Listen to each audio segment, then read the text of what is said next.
IndiGo సంక్షోభం ఇంకా కొనసాగుతూనే ఉంది. శంషాబాద్ ఎయిర్పోర్ట్ నుంచి వివిధ రాష్ట్రాలకు వెళ్లాల్సిన 14 ఇండిగో విమానాలు క్యాన్సిల్ అయ్యాయి. వివిధ రాష్ట్రాల నుంచి శంషాబాద్ ఎయిర్పోర్ట్ కు రావాల్సిన 44 ఇండిగో విమానాలను రద్దు చేశారు ఎయిర్లైన్స్ అధికారులు. మొత్తం 56 విమానాలను రద్దు చేసినట్లుగా ఇండిగో ఎయిర్లైన్స్ ప్రకటించింది.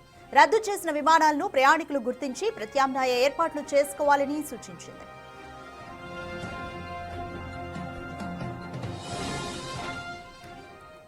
రెండు మూడు రోజుల నుంచి పరిస్థితులు మెరుగుపడుతున్నా వందల సంఖ్యలో విమానాలు ఇంకా రద్దవుతూనే ఉన్నాయి. నిన్న దేశవ్యాప్తంగా 1802 విమానాలను నడిపిన ఇండిగో 500కు పైగా సర్వీసులను ఆపేసింది. రిఫండ్ల ప్రక్రియను వేగవంతం చేసింది. ఇప్పటి వరకు దాదాపు 827 కోట్లను రిఫండ్ చేసినట్లుగా తెలిపింది. వివిధ ఎయిర్పోర్టుల్లో నిలిచిన 9,000 లగేజీ బ్యాగేజీల్లో 4,500 బ్యాగులను ప్రయాణికులకు అందజేసింది. 36 గంటల్లో మిగిలిన బ్యాగేజీలను డెలివరీ చేసేందుకు ఏర్పాట్లు చేస్తున్నట్లు తెలిపింది. ఇండిగో సంక్షోభంపై దాఖలైన పిటిషన్ను అత్యవసరంగా విచారించేందుకు నిన్న సుప్రీంకోర్టు కూడా నిరాకరించింది.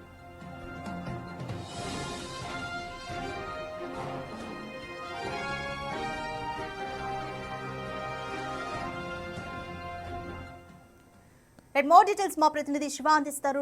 శివ, ఇండిగో సంక్షోభం అయితే ఇంకా కంటిన్యూ అవుతూనే ఉంది. ఎన్ని రోజులు ఇటువంటి సిచ్యువేషన్ ఉండబోతుంది? అలాగే ఇండిగో ఇంకా ఎటువంటి చర్యలు తీసుకుంటుంది? రాధిక, ఇండిగో సంక్షోభం అనేది 8వ రోజుకు చేరుకుంది. గత వారం రోజులుగా ఇండిగో సేవల్లో అంతరాయం ఏర్పడుతుంది. దీని ద్వారా దేశవ్యాప్తంగా ప్రయాణికులు తీవ్ర ఇబ్బందులు ఎదుర్కొంటున్నారు. అయితే ఈ క్యాన్సిలేషన్కి సంబంధించి ముందుగానే సమాచారం ఇస్తూ ఎవరు కూడా ఎయిర్పోర్ట్ల వరకు రావద్దంటూ కూడా ఇండిగో విమానయాన సంస్థ ఒక వెసులుబాటు అయితే కల్పించింది. కానీ అంతకుముందు వేల సంఖ్యలో ప్రజలు వారికి సంబంధించిన ట్రావెల్ బ్యాగ్లన్నీ కూడా ఎయిర్పోర్ట్లోనే, దేశవ్యాప్తంగా ఉన్న వివిధ ఎయిర్పోర్ట్లలోనే ఇంకా ట్రావెల్ బ్యాగ్స్ అనేవి దాదాపు 9,000కు పైగా ట్రావెల్ బ్యాగులు ఉన్న నేపథ్యంలో వాటన్నింటి కూడా దాదాపు 4,000కు పైగా వారిని నివాసాలకు ఇప్పటికే చేర్చాయి. మరికొన్ని ట్రావెల్స్ బ్యాగ్స్ వివిధ ఎయిర్పోర్ట్లలోనే ఉన్నాయి. వాటి కోసం ప్రయాణికులు ఎదురు చూస్తూ ఉన్నారు. అయితే దాదాపు ఈరోజు 500కు పైగా విమానాలు దేశవ్యాప్తంగా రద్దయ్యాయి. ఇటు బెంగళూరు నుంచి 121, ఢిల్లీ ఎయిర్పోర్ట్ నుంచి 152, ఇతర ప్రాంతాల నుంచి మొత్తం కూడా కలిపి 500 వరకు విమానాలు రద్దయ్యాయి. ఈ సంక్షోభం అనేది మరికొన్ని రోజుల వరకు కూడా కొనసాగే అవకాశం అయితే కనిపిస్తోంది. మరోవైపు దీనిపైన ప్రజా ప్రయోజన వ్యాజ్యం దాఖలు చేసిన నేపథ్యంలో ఇప్పుడు ఆల్రెడీ గవర్నమెంట్ చర్యలు తీసుకుంటుంది కాబట్టి దీంట్లో మేము ఇప్పుడు జోక్యం చేసుకోలేమంటూ కూడా సుప్రీంకోర్టు ప్రధాన న్యాయమూర్తి జస్టిస్ సూర్యకాంత్ ఈ పిటిషన్ను కొట్టివేశారు. ఇప్పుడు ఫర్దర్గా గవర్నమెంటు, డీజీసీఏ అలాగే ఈ ఇండిగో పైన యాక్షన్ తీసుకుంటుంది. మరోవైపు నిన్న సాయంత్రమే డీజీసీఏ ఇచ్చిన సోకాజ్ నోటీసులకు ఇండిగో సంస్థ సీఈఓ కానీ అధికారులు దానికి సంబంధించి ఒక రిప్లై ఇచ్చారు. దీనికి సంబంధించి ప్రధానంగా సిబ్బంది కొరత, కొంత సాంకేతిక లోపం, అనేక కారణాలు అనేవి, కొన్ని కారణాల వల్లే ఈ విమానాలను నడపలేకపోతున్నామంటే ఒక వివరణ అయితే ఇచ్చింది. మరోవైపు ఈరోజు మరొకసారి అన్ని ఎయిర్లైన్స్కు పౌర విమానయాన శాఖ నోటీసులు జారీ చేసింది. వారందరూ కూడా ఈరోజు కేంద్ర మంత్రి రామ్మోహన్ నాయుడు ముందు వారందరూ కూడా విచారణకు హాజరు కాబోతున్నారు. హాజరైన తర్వాత ఇప్పుడు శీతాకాలంలో ఈ విమానాలకు సంబంధించి కూడా ఇంకా కొరత ఏర్పడే అవకాశం అయితే ఉంటుంది. అంటే ఇండిగోతో పాటు ఇతర ఎయిర్లైన్స్ ఏవైతే ఉన్నాయో అవి కూడా నడిపించడం అనేది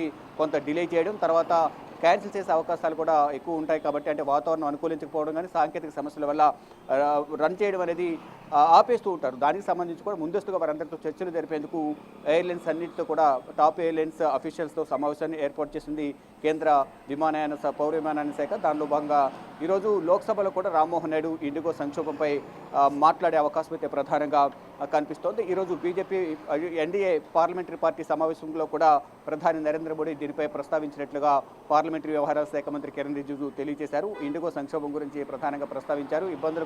ప్రయాణికులను ఇబ్బందులకు గురి చేయకూడదు, వీలైనంత త్వరగా సమస్యను పరిష్కరించే విధంగా చర్యలు తీసుకోవాలంటూ కూడా ఆదేశాలు జారీ చేసినట్టుగా కిరణ్ రిజిజు తెలియజేశారు. అంటే ప్రధానంగా ఈ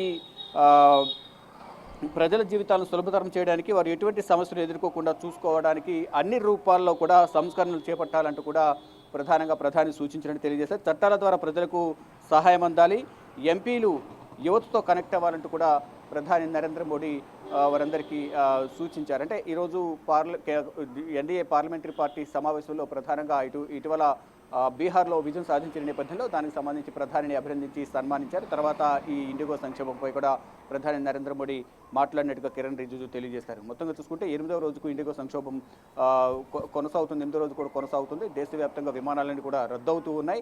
దీనిపై ఒక క్లారిటీ అయితే ఇచ్చినప్పటికీ కూడా ఈ సిబ్బంది కొరత వల్లే ఎక్కువగా ఇండిగో విమానయాన సంస్థ ఇబ్బందులు ఎదుర్కొంటుంది అనేది ప్రధానంగా అర్థమవుతుంది. కానీ నిర్లక్ష్యం వల్లే, ఇండిగో నిర్లక్ష్యం వల్లే ఈ సమస్య అంతా ఏర్పడింది అనేది కూడా చెప్తున్నారు. ఈ పౌర విమానయాన శాఖ కూడా గతంలోనే సిబ్బంది కొరత ఉన్న నేపథ్యంలో త్వరితగతిన సిబ్బందిని నియమించుకుని ఎటువంటి ఇబ్బందులు లేకుండా చూసుకోవాలంటూ కూడా గతంలోనే ఆదేశాలు జారీ చేశామంటూ కూడా డీజీసీఏ చెప్తోంది. కానీ ఇండిగో నిర్లక్ష్యం వల్లే ఇదంతా జరిగింది అనేది కూడా చెప్తున్నారు. కానీ ఇండిగో నిర్లక్ష్యం ఎంతైతే ఉందో అటు కేంద్ర పౌర విమానయాన శాఖ నిర్లక్ష్యం కూడా అంతే ఉంది అనేది కూడా కొంత ప్రతిపక్ష పార్టీలు విమర్శిస్తున్నాయి. అంటే సిబ్బందిని నియమించుకున్నారా లేదా అనేది కూడా ఫర్దర్గా థరోలీ చెక్ చేసుకుంటూ ఉండాలి ఆ శాఖ అనేది. కానీ ఎందుకు నిర్లక్ష్యం వహించింది అనేది కూడా డీజీసీ మీద విపక్ష పార్టీలు విమర్శిస్తూ ఉన్నాయి. ఇక మొత్తంగా చూసుకుంటే దేశవ్యాప్తంగా రిఫండ్లు కూడా కొనసాగుతుంది. దాదాపు 800 కోట్లకు పైగా 827 కోట్ల వరకు కూడా రిఫండ్ చేశారు. మరికొన్ని రిఫండ్లు చేస్తున్నారు. దాదాపు 7,000కు పైగా ఈ పిఎన్ఆర్లు క్యాన్సిల్ అయ్యాయి. మరికొన్ని పిఎన్ఆర్లు కూడా క్యాన్సిల్ అవుతూ ఉన్నాయి. రిఫండ్లు కొంత లేట్ అవుతున్నట్లు కూడా తెలుసు. కొంతమంది ఇప్పటికే రిఫండ్లు వచ్చాయని చెప్తున్నారు. కొంతమంది ఇంకా మాకు రిఫండ్ రాలేదంటూ కూడా కొంతమంది ప్రయాణికులు చెప్తూ ఉన్నారు. ఇక్కడ మొత్తంగా చూసుకుంటే ఢిల్లీ వ్యాప్తంగా 152, ఇటు బెంగళూరులో 121, ఇటు కేరళ ఇతర ప్రాంతాల నుంచి కూడా ఈ రోజు ఇప్పటి వరకు 500 విమానాలు రద్దయినట్టు తెలుస్తుంది. రోజుకు 2,200 ట్రిప్లను నడిపే ఇండిగో విమానయాన సంస్థ, అంటే దాదాపు ఇండిగో విమానయాన సంస్థ దగ్గర 425 ఫ్లైట్లు ఉన్నాయి. దాంట్లో కొన్ని సాంకేతిక లోపం వల్ల ప్రజెంట్ 416 మాత్రమే నడుస్తూ ఉన్నాయి. వాటిలో నెలకు 60,000 ట్రిప్పులు నడుస్తోంది. ఇండిగో విమానయాన సంస్థ నడుపుతోంది.